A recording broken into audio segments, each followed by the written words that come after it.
देवासोबत वाद सुद्धा घातलेला आहे, पण त्यांच्या वादामध्ये प्रेम आहे, आवड आहे. करू आवडीने वाद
समता सांगितली, पण देवासोबत त्यांनी वाद घातला आणि संवाद सुद्धा केला.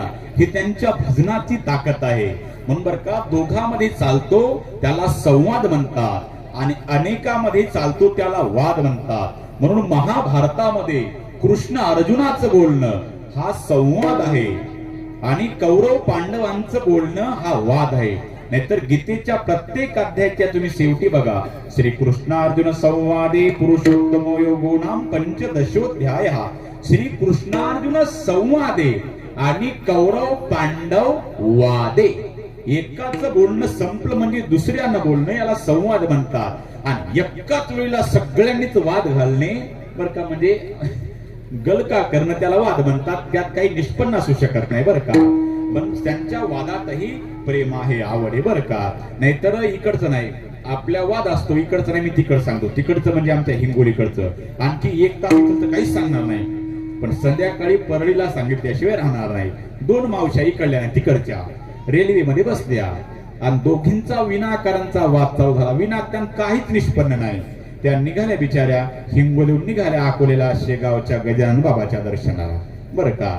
आणि मग निघाल्याच्या नंतर त्या दोघींचा विनाकारांचा वाद चालू झाला. एक दुसरीला म्हणते बंद कर खिडकी.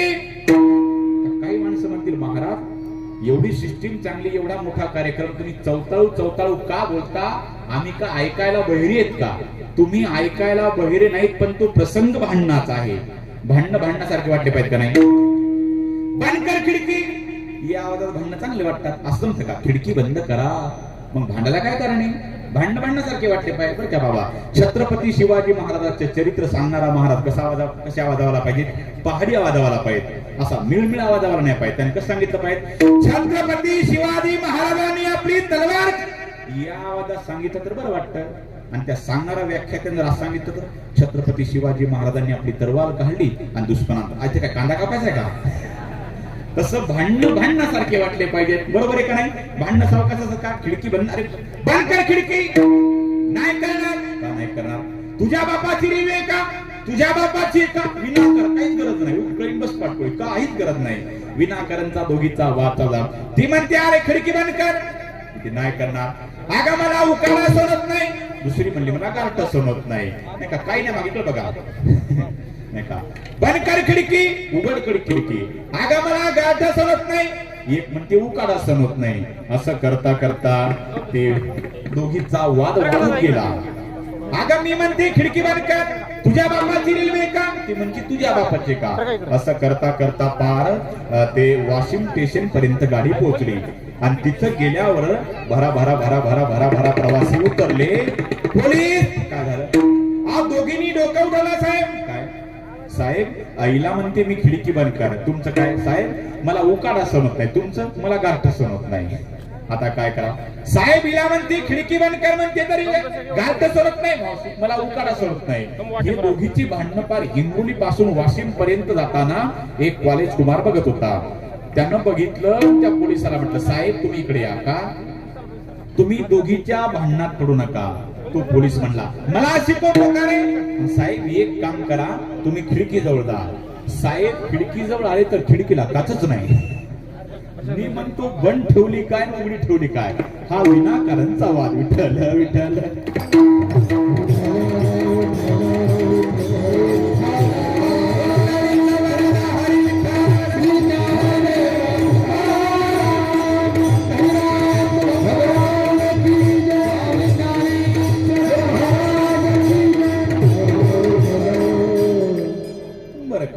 संत संवाद करत असतात, म्हणून त्यांनी समता सांगितली. देवांसोबत त्यांचा तेवढा अधिकार आहे. आणि या काल्याच्या कीर्तनामध्ये विशेषत्वानं चरित्र ते उच्चार असतं. ते भगवान श्रीकृष्णानं चरित्र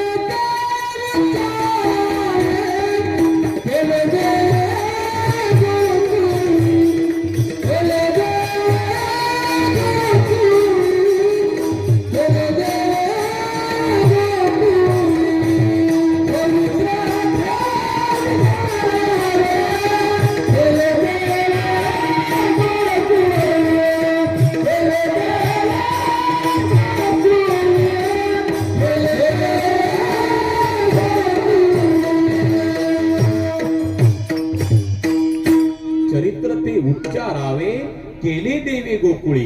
गोकुळात जे भगवान श्रीकृष्णानं चरित्र केलं त्याचं उच्चारण करायचं असतं, आचरण नाही. आचरण करायचं ते फक्त प्रभू रामचंद्राचं. म्हणून कसं जगावं गीतेद्वारे अर्जुनाला भगवान श्रीकृष्णानं शिकवलं. कसं मरावं हे राजा परीक्षितीला भागवताच्या द्वारे शुकाचार्याने शिकवलं. पण कसं वागावं हे फक्त रामायणच शिकवतं. आणि राजकारण कसं करायचं असेल तर त्यानं महाभारत वाचावं, बरं का. हे ज्याच्या त्याचं आहे, कसं नाही का. नाहीतर विचार करण्यासारखी गोष्ट.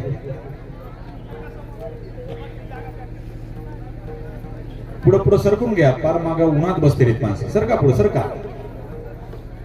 ज्याच्या पुढे जागा असा सरकून गेला नाही. भगवान शंकर का प्याला आहे, पण भगवान शंकरानं हाल वीज घेतलं होतं. तू घेणे एखादी कोराजनची बाटली, पण माणसं लागू पुरतं. देवानं नाही काय केलं, आपल्याला करायला काय होतं. अरे पण देवानं हाल वीज घेतलं होतं, नाही का. भगवान श्रीकृष्णानं नाही का 16,108.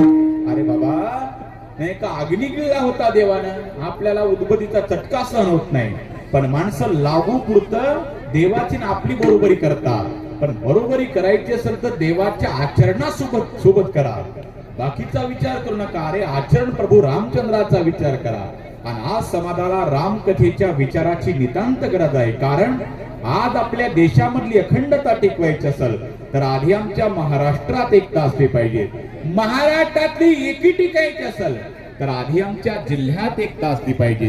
जिल्ह्यातली एकी टिकायची असेल तर आधी आमच्या तालुक्यात एकता असली पाहिजे. तालुक्यातली एकी टिकायची असेल तर आधी आमच्या गावात एकता असली पाहिजे. गावातली एकी टिकायची असेल तर आधी आमच्या घरात एकता असली पाहिजे. घरातली एकी टिकायची असेल तर बंधूचं बंधूवर प्रेम असलं पाहिजे. आणि ते कसं असावं याकरता रामायणच ऐकलं पाहिजे. नाहीतर बरं का, विचार करण्यासारखी गोष्ट आहे महाराज. ज्याला राजकारणातलं काहीच माहित नाही बरं का, ते पण बढाया मारत. काय म्हणत, अरे धनंजय मुंडे साहेबानं आणि पंकजा ताईनं एकत्र आलं पाहिजे. उद्धव ठाकरे साहेबानं आणि राज ठाकरे साहेबानं एकत्र आलं पाहिजे. अरे पण त्याच्या अगोदर तुमच्या माझ्या बापानं चुलत्यानं एका जागी आला पाहिजे. याची खरी गरज आहे. आपण काय करतो विचार करण्यासाठी महाराज. आज या परिवर्तनी कथा कीर्तन हे मनोरंजना करता नाही, आपल्या जीवनाच्या वजाबाक्या शिका. म्हणून आदर्श ग्रंथ रामायण का ठरला याचं कारणच आहे बरं का. अरे राम कौशल्याचा, लक्ष्मण सुमित्रेचा, भरत कैकेयीचा, पण सावत्र बंधूसाठी सख्या मातेचा धिक्कार केला, त्याचं नाव आहे भरत. आणि या बंधू प्रेमाची आज नितांत गरज आहे. अरे वाईट या गोष्टीचं वाटतं, काहीही संबंध नसलेल्या मित्रांसाठी आमच्या लाखो रुपयाचा चोराडा चालला. आणि रक्ताचं नातं असलेल्या सख्या भावाच्या घशात ईदभऱ्या बांधण्यासाठी घशात कुऱ्हाडी चालतात. त्यावेळेस प्रश्न निर्माण होतो, नेमकं रामायण गेलं तरी कुठं. मित्र तुम्हाला पैशानं भेटतील पण भावाची खरेदी होणार नाही. जब पास तुम्हारे पैसे तब सब पूछते हे कैसे. आणि एकदा पैसे संपले की कैसे म्हणणार तुमच्या जवळही थांबणार नाही. अपने भी पराये हो जाते हैं, अपने भी पराये हो जाते हैं जो अपने खास होते हैं, और पराये भी अपने हो जाते जब पैसे पास होते. त्यांना बोलवायची गरज नाही, पण बंधूचं प्रेम हे मित्र देऊ शकत नाही. नाहीतर विचार करा, गावोगावी मंडळ, कोणतं कावळे मंडळ. कावळे का, जखम तिथं टोच मारणार कावळ्याची जात. तसं दोन भावाचं चांगलं चाललेलं दिसलं आणि प्रगती दिसली तो कावळा टपून आहे. तो 27 वर्षाचा भाऊ ऊसामध्ये दारे धरतो. थोडा आवाज थोडा मोकळा द्या. आणि हा कावळा बिना आमंत्रणाचा मोटरसायकलवर जातो. बांधावर गाडी उभी करतो, बाहेरूनच आवाज देतो, बाहेर ये रे. 27 वर्षाचा भाऊ ऊसातून बाहेर आला आणि हा कावळा त्याला म्हणाला, गडी एखाद्याचा तू? कुणाचा? तुझ्या भावाचा. म्हणजे आरते तालुकाभर तिकडे बुलढाण्याने शर्टिंग करत फिरत आणि तू इकडे उसात दारे धरतो. आर घ्या उद्या अर्धा अर्धा वाटून. कोण? कावळा. पण त्याच वेळेला मोठ्या भावाची जाणीव ठेवणारा लहान भाऊ असेल तर रागानं लाल होईल. वयाचा विचार केला पाटील, तुझ्या वयाचा. मग तर कावळा हादरला, म्हणला अख्खं पेट्रोलचं कॅन आपलं वाया गेलं. वयाचा विचार केला, माझ्या वडिलाच्या वयाचा असून तुझा मी मान राखतो, पण आज सांगण्याची बारी आज तुला सांगतो. म्हणजे अरे लहानपणी आमचे मायबाप मेले, आम्हाला नात्या गोट्याचं कुणीच नाही. काका नाही, काकी नाही, मावशी नाही, आत्या नाही, मामी नाही, कुणीच नाही. गावकऱ्यांनी वर्गणी मिळून आमच्या माय बापाचा दावा उरकून दिला. आणि एक दिवस रात्री 12 वाजता माझ्या 15 वर्षाच्या दादाच्या गळाला मी पडून रडलो. माझा भैया म्हटला, काळजी करू नको. अरे मला जरी शिकता आलं नाही, मी तुला पुण्यात शाळा शिकायला टाकतो. माझ्या दादानं तेवढ्या रात्री 12 वाजता डोळ्याला धारा लागल्या सांगितलं, रे निवृत्तीनाथानं ज्ञानोबारायांचा, सोपान काकाचा, मुक्ताबाईचा सांभाळ केला. तसा रे मायबाप मेले म्हणजे मोठा भाऊ बाप असतो. अरे मला जर शिकता आलं नाही, मी तुला पुण्यात शाळा शिकायला टाकतो. माझ्या 15 वर्षाच्या दादानं तिकडं दुसऱ्याच्या हमाल्या केल्या, दुसऱ्याचे गुरं वळले. योगायोग भावाचं माझ्या लग्न जुळून आणलं. गरीब घराण्यातलीच पण माय सारखी वहिनी भेटली. तिने ठरवलं, मी परिसरातली धुनी भांडी करल, पण माझ्या दिराला पदवीधर करून दाखवल. माझी वहिनी तिकडं मोलकरीण झाली, दादा तिकडे माझा हमाल झाला. त्यावेळेस माझ्या इतका गावात कोणी शिकला नव्हता. त्या दोघांना असं वाटत होतं, आमच्या कष्टाचं पान फिरल, याला मोठी नोकरी लागल. म्हणून माझा दादा वहिनी अख्ख्या तालुक्यातल्या पुढाऱ्याच्या पाया पडले. पण एकाही बैमानाला आमची दया नाही आली. आता मी इथं उसा दारे धरतो, याला माझा दादा काय करल. वयाचा विचार केला पाटील, तुझ्या वयाचा. माझ्या वडिलाच्या वयाचाच पण तुझा मी मान राखतो, पण परत जर गावागावात जर भावा जर भांडण लावशील तर जोडण्यात थोबाड फोडतो तुझं. याची खरी गरज आहे. अरे का आणि हे कसं असावं याकरता रामायणातील पात्राचं चिंतन करा. शक्य नाही सावत्र राहावे. राम कौशल्याचा, लक्ष्मण सुमित्रेचा, भरत कैकेयीचा. सावत्र बंधूसाठी सख्या मातेचा धिक्कार केला, त्याचं नाव आहे भरत. आणि आज या गोष्टीची अरे बर का विचार करण्यासारखे आहे. तुम्ही तुमच्या भावासोबत 10 वर्ष झाले तुम्ही तुमच्या भावासोबत बोलत नाही. तुम्ही बुलेट गाडीवर पार सिंदखेड राजावरून फिरून येता. तुम्ही श्रीमंत आहात. तुमचा भाऊ तुमच्यापेक्षा 10 वर्षांना मोठा आहे. 2-4 मुली, फाटक धोतर, फाटकी बंडी घातलेला, आणि त्याची मुलगी आजारी पडली. मारवाडी समाजाच्या शेठजीच्या तुमचा भाऊ पाया पडतो. शेठजी तुमच्या पाया पडतो, मला 200 रुपये द्या. जर तुम्ही 200 रुपये दिले नाही शेठजी, तर माझी मुलगी पाय घासून घासून प्राण सोडते. आयुष्यभर तुमची मी रखवाली करतो, पण 200 रुपये द्या. इकडे हा भाऊ 200 रुपया करता शेठजीच्या पाया पडतो. आणि त्याच वेळेला कांजीच्या कपड्यावाला बुलेट गाडीवर फिरणारा भाऊ 200 रुपयाचा पुड्याचा चोरडा मित्रा करता स्टँडवर करतो. त्याच वेळेला त्या कांजीच्या कपड्यावाला बुलेट गाडीवरच्या भावाला जर कुणी आईवरून शिवी दिली तर एकाही मित्राला वाईट वाटत नाही. का? त्याची आई वेगळी, आपली आई वेगळी. पण तुम्ही तुमच्या भावासोबत 10 वर्ष झाले बोलत नाही. असू द्या फाटक्या कपड्याचा, बिगर चपलाचा. तुम्हाला मायवरून दिलेली शिवी त्यांना ऐकू द्या. ताड ताड ताडी शिवी देण्याचं गचून जागावर थोबाड फोडल. हे प्रेम मित्र देऊ शकत नाहीत.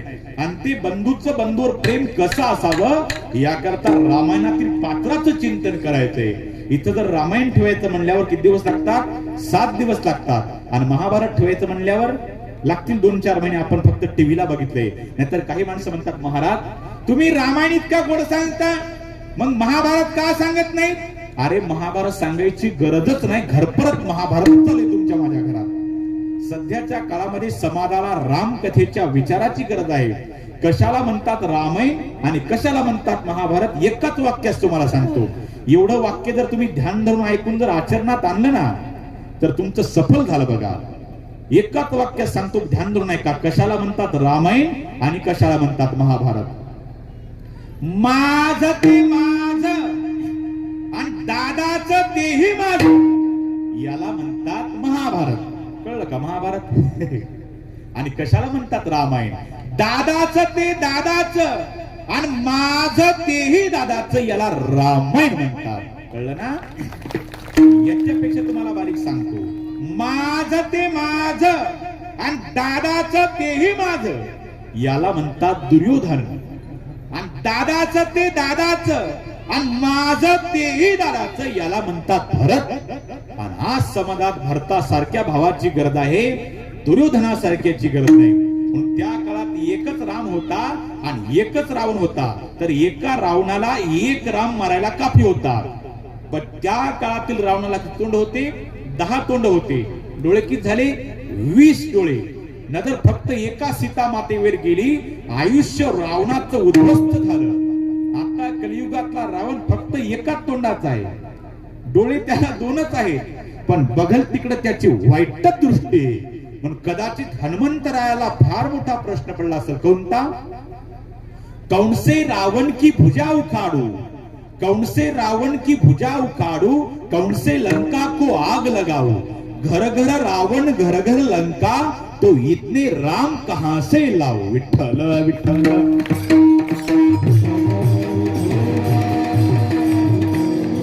म्हणून रक्त रक्तावर ज्यावेळेस उलटतना त्यावेळेस महाभारत घडतं. पण रक्त रक्तावर ज्यावेळेस प्रामाणिक वागताना त्यावेळेस रामायण घडतं. दुर्योधनाचं रक्त, दुःशासनाचं रक्त म्हणजे पांडवाचं रक्त कौरवाच्या रक्तासोबत बैमानकी केली बर का. पांडवाची कौरव एकमेकांना बैमानकी केली, परिणाम महाभारत घडलं. पण रामायणाचा विचार केला. अरे भरताला राजगादी भेटणार होती पण राज्य स्वीकारलं नाही. प्रभू रामचंद्राच्या चरण पादुका घेतल्या आणि त्यानंही नंदी ग्रामामध्ये वनवासच भोगला. म्हणजे भरताचं रक्त रामाच्या रक्तासोबत इमानदारीनं वागलं. परिणाम रामायण जगात आदर्श ग्रंथ ठरला. विठ्ठल विठ्ठल.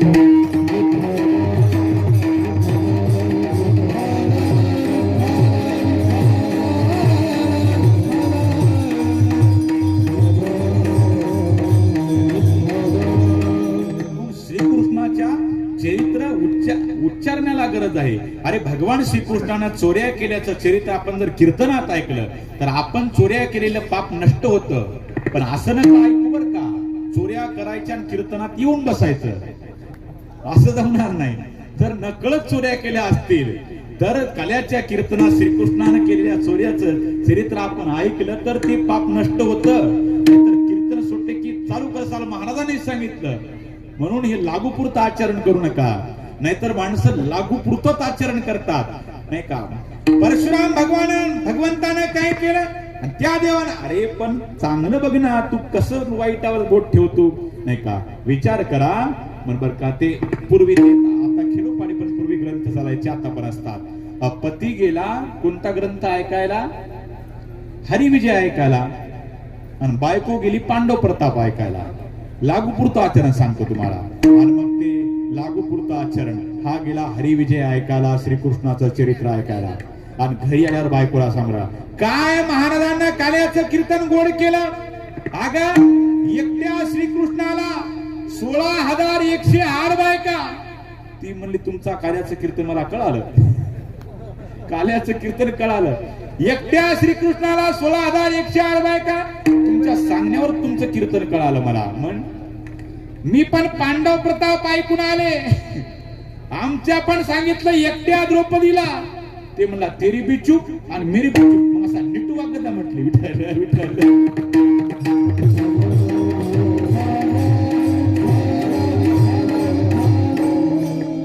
विचार करण्यासारखी गोष्ट आहे महाराज. अरे परशुरामाचा विचार करा, पण काही चरित्र फक्त ऐकून घ्यायचं असतं.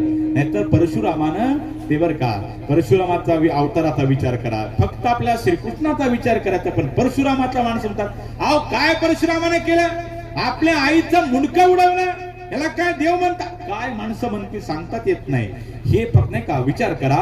जमदग्नीने सांगितलं परशुरामाला, परशुराम काय बाबा इकडे ये रे बेटा, घे कुऱ्हाड आणि उडव तुझ्या आईचं मुंडकं. मागचा पुढचा विचार केला नाही परशुरामानं, एका खावा मोठा आईचं मुंडकं उडवलं परशुरामानं बरं का. रेणुका मातेचं मुंडकं उडवलं आणि मग नंतर परशुराम आपला जमदग्नी प्रसन्न झाले. शाबास परशुराम, पितृ आज्ञा पालन करणारा पुत्र माझ्या पोटी जन्माला आला, याचा स्वाभिमान आहे बाळा. मी तुझ्यावर प्रसन्न आहे, काय पाहिजे ते माग. बाबा तुम्ही प्रसन्न आहेत ना, मग एक काम करा, माझ्या रेणुका आईचं तुटलेलं मुंडकं एकदा तुटवून द्या आणि माझी आई जिवंत करून द्या. आणि मी माझ्या आईला मारलं हे कळता कामा नये. एकाच मिनिटाच्या आत जमदग्नीनं रेणुका मातेचं मुंडकं जुटवून दिलं, जिवंत झाली रेणुका माता. हे फक्त तुम्ही कीर्तनात ऐका बर का, ऐका कीर्तनात. नाहीतर कीर्तन सुटल्यावर घरी गेल्यावर प्रयोग करू नका. एखादा म्हातारा बाबा जाईल, इकडे बाळू काय ती कुऱ्हाड घे आणि उडव बुढीला. बाळूनं मागचा पुढचा विचार केला नाही, एका एका तुकड्यामध्ये बुढीचं मुंडकच उडवून टाकलं. आणि मुंडकं उडवून टाकल्याच्या नंतर तो म्हातारा आजोबा उसन्या तंबाखूला उसना चुळा चुना म्हणून म्हणतो, शाबास रे बाळू, पितृ आज्ञा पालन करता पुत्र माझ्या पोटी जन्माला आला, याचा स्वाभिमान आहे बाळा, तुला काय पाहिजे ते माग. आता जर बाळू म्हणला कैलास महाराज आजीचं मुंडकं जुटवून द्या, बुढी जिवंत करून द्या, ऐका बुढ्या ताकद, फक्त ऐकून सोडून द्या हे विठ्ठल विठ्ठल.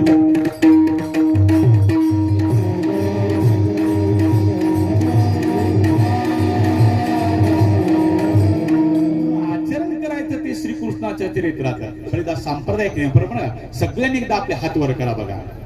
वा आता एवढी शूटिंग काढून घ्या, उभे राहा, एवढी शूटिंग काढून घ्या बर का. आणि मोठ्या प्रेमानं हातानं टाळ्या आणि तोंडानं जांभळ्या. ध्यान नाही का, उभं राहू घ्या. विठ्ठल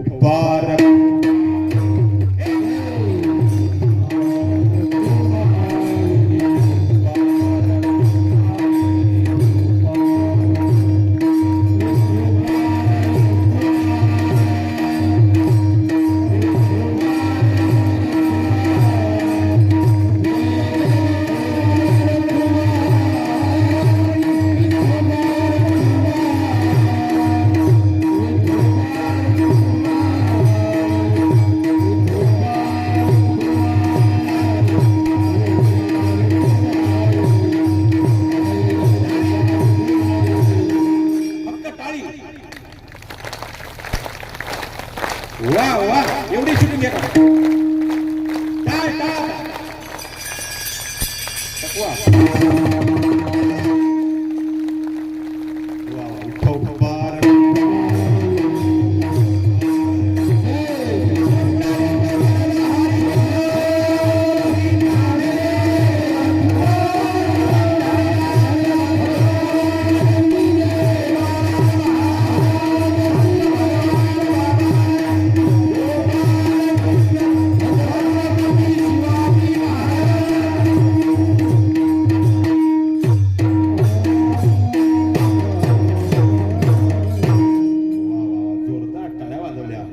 काय म्हणलं तुम्हाला, हातानं टाळ्या तोंडानं जांभळ्या, काही ना जांभळ्या केल्या चालू. विठोबार कुमाई मला वाटलं गिळून घेतात काय की मला. अवघडे महाराज कीर्तनात टाळी वाजली पाहिजे. आता काही जणांना टाळ्या वाजवल्या आणि काही नुसतं नाव घेतलं. आता कीर्तन सुटल्यावर असंच करायचं, घास घ्यायचा आणि तोंड चुकवायचं नाही. कीर्तनात टाळी वाजल्याच्या नंतर आपलं पाप जातं बरं का. म्हणून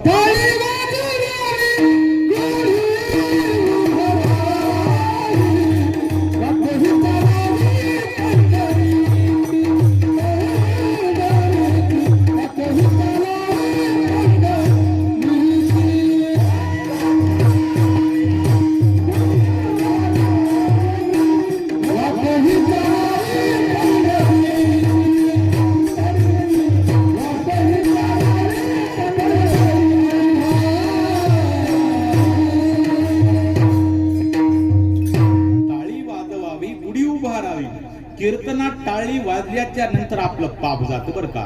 एक बहादर उठलं कीर्तन कुठं जातं म्हणजे वाजवत नाही त्याच्या डोक्यावर जातं. एक त्याच्या पुढचं हे नाही पटलं मला दुसरं सांगतो. चाय की शोभा प्याली से, चाय की शोभा प्याली से, भोजन को शोभा थाली से, बगीचों को शोभा माली से, झगड़ों की शोभा गाली से, ससुराल को शोभा साली से और कीर्तन को शोभा टाली से.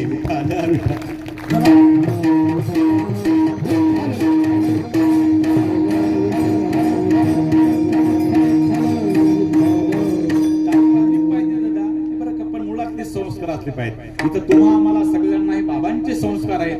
इथं भक्तीला काही कमीच नाही. इथं भक्तीचा सागर असा उतुंबरून भरून चाललेला आहे. पण बाबाचं म्हणणं आहे की आमच्या तिकडे तेलंगणामध्ये तिकडं पण असं करायचं नाही का, मोठा सप्ताह करायचा बाबा म्हटले का. पण तिकडं बाबांनी जन्म घेतला, खऱ्या अर्थानं त्या भूमीचं सुद्धा तेवढंच पुण्य बाबा, खरंय का नाही.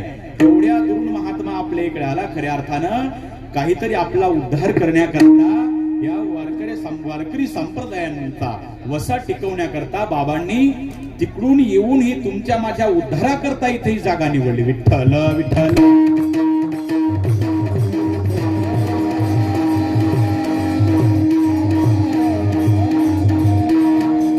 चरित्र ते उच्चारावे, केले देवे गोकुळे. भगवान श्रीकृष्णाने चरित्र केलं. आपलं पण आपलं चरित्र नाही महाराज, मी थोडा कमी करा. आपलं चरित्र नाही, आपलं सगळं विचित्रच आहे. आपलं चरित्र नाही, साधू संताचं बरं का चरित्र आहे, देवाचं चरित्र आहे. आपलं चरित्र नाही, आपलं सगळं विचित्रच आहे. विचार करण्यासारखी गोष्ट आहे. भगवान श्रीकृष्णासारखे काही माणसं म्हणतात आमचा महाराज लेकरू भगवान श्रीकृष्णाचा अवतारच आहे, म्हणजे भांडण केले की भगवान श्रीकृष्णाचा अवतार आहे. अरे वा, लेकरं लय नमुने महाराज. आता इथली आपले बरे आहेत लेकरं, नाही तर काही काही ठिकाणचे लय नमुने असतात. काही काही ठिकाणी महाराज माता म्हणतात महाराज चला चहा प्यायला, पेत नाही चहा, चला चहा प्यायला गेलो. पती पत्नी बिचारे दोघं पण पाया पडले, दोघांनी 500 दक्षिणा पण दिली बरं का. उग केला इशारा जाता जाता. आता भागाभागात ती पद असते, इकडचं माहित नाही बरं का. काही काही भागात ती अशी पद असते बरं का. रामेश्वर महाराज कीर्तन सुटलं की महाराजच्या पाया पडणे, सगळे खिशी मोकळे करणे, अशी पद्धत नाही ना इकडं. मग आजपासून चालू करा, चांगली पद्धत आहे. आता माता मावल्या म्हणते महाराज आम्ही काहीच चाललं नाही, पण काळजी करू नका बरं का. मी सोनं चांदी मणी माहिती काय असतं ते. असंच एकदा बीडला कीर्तन केलं, एका आजीला कीर्तन लय आवडलं महाराज. तिनं ते 1.5 लाखाचा नेकलेसच पायावर अर्पण केला. मी जे विठ्ठल केलं डायरेक्ट हिंगोळीच गाठली आणि लगेच सोनाराचं दुकान गाठलं. म्हणलं बघा लवकर किती येतात. म्हणले महाराज तुम्ही कुठे गेले होते. मी म्हणलं मी हनवत खेळला. अरे मला काय डुप्लिकेट म्हणला, फसवलं तुम्हाला.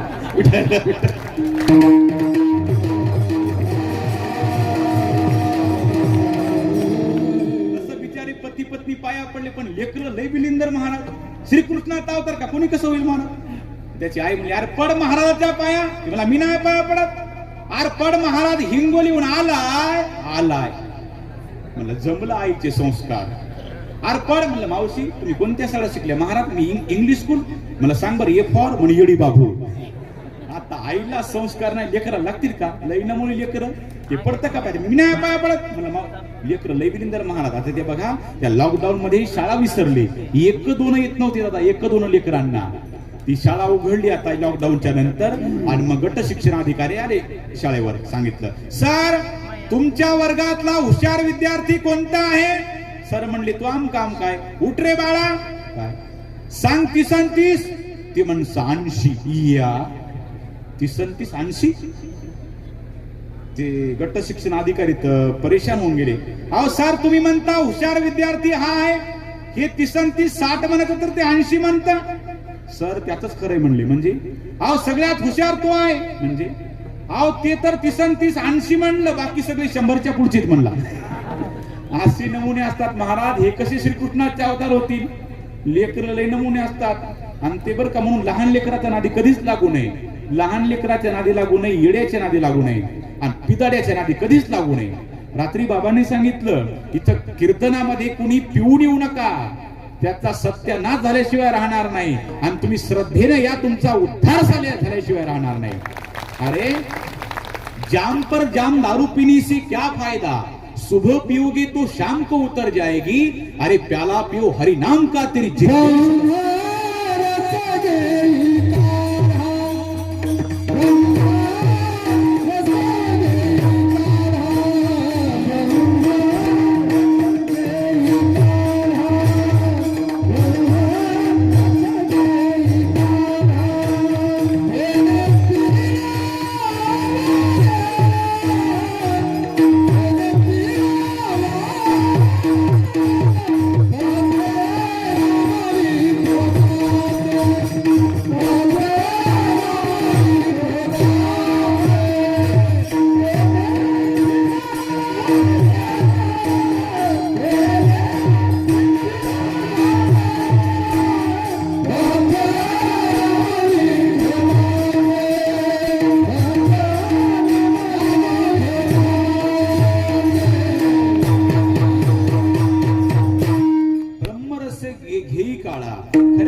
आचरणाला महत्व आहे लेकर, मी सांगत होतो.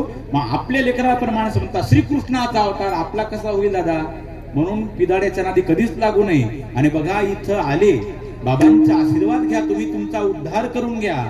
खऱ्या अर्थानं आम्ही भाग्यवान समतो. मी इथं कीर्तन करण्याकरता आलो नाही, तर बाबांचा फक्त आशीर्वाद घेण्याकरता आलो. आणि तुमचं खऱ्या अर्थानं तुमचं भाग्य, बाबांचं तुम्हाला इथं दररोज दर्शन घडतं. नाही म्हणून संस्कार हा फार मोठा दागिना आहे महाराज. नाहीतर ते पिणारे माणसं इतकी अवघडे महाराज, ते नाही का घरदारा संपवले लोकांनी काही, पण येड्याच्या नादी कधीच लागू नये. पिदाड्याला तर लांबून नमस्कार करा.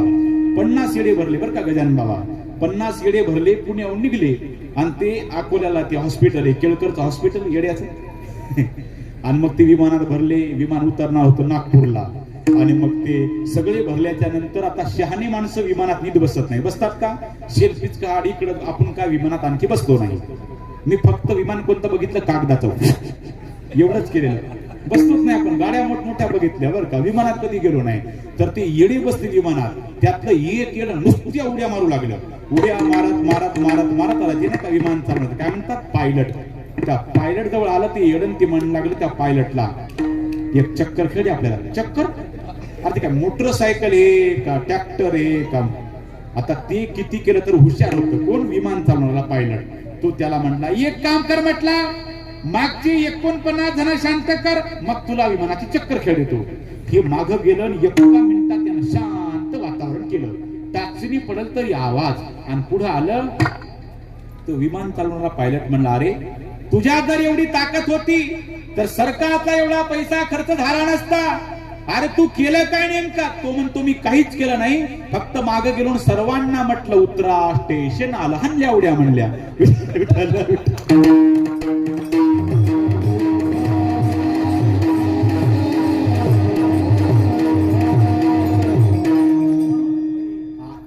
असे काय पाया पडतील का महाराज? संस्कार बाबाच्या संस्काराने इथं आलेला प्रत्येक जण माथा टेकवतं. म्हणून दर्शन घेतलं पाहिजे. ज्याचं आचरण त्यांचे चरण. नाहीतर आम्ही जातो पड पाया, ते म्हणलं मी नाही पाया पडत. आर पड महाराज हिंगोलीहून आलाय तरी काय आवरत नाही. त्या माय माऊलीने काय केलं, 4-5 जण धरले आणि त्याला त्याचं मुंडकं धरलं माझ्या पायावर. बोला पुंडलिकन असं आदळल्याच्या नंतर आई गेली स्वयंपाक घरात, पप्पा गेले ड्युटीवर. आता फक्त बैठकीत मी आणि बंड्या. इमानदारी मग हमस सुटला. मला आता हनते आपल्याला. आणि त्याची आई म्हणली महाराज हे श्रीकृष्णाचा अवतार आहे. म्हणलं मावशी अवतार मोठा दिसायला मला जरा.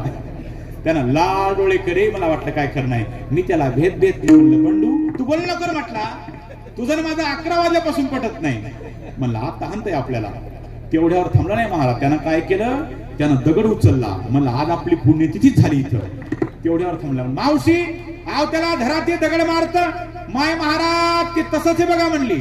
गेल्या वर्षी तुमच्यासारखे महाराज चहा प्यायला बोलवले आणि त्याकडून मरस्तूर हाणले. आता म्हणलं काय हेल्मेट घालून येऊ मी? विठ्ठल विठ्ठल.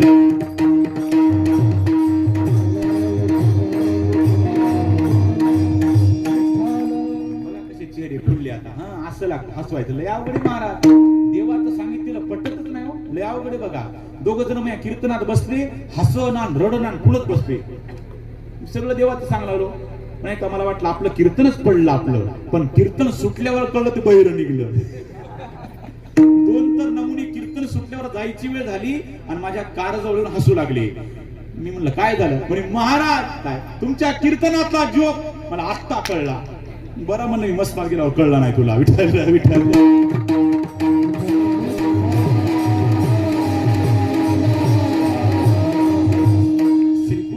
चरित्राचा विचार करा दादा. आपल्या मुलाचा श्रीकृष्णाचा तसा विचार करू नका. अरे श्रीकृष्णाने किती चांगलं चरित्र केलं आणि आपली मुलं काय करतात. संस्कार आपण दिलेले पाहिजे. संस्कार हा फार मोठा दागिना आहे. भगवान श्रीकृष्णाने चोऱ्या केल्या हे प्रसंग तुम्हाला माहिती आहे. पण एक उदाहरण सांगतो. चोऱ्या केल्या चोऱ्या केल्या चोऱ्या केल्या सगळ्यांना माहिती. आणि सुदामाचं चरित्र बघा म्हणतात. का हो महाराज भगवान श्रीकृष्ण तर देव होते.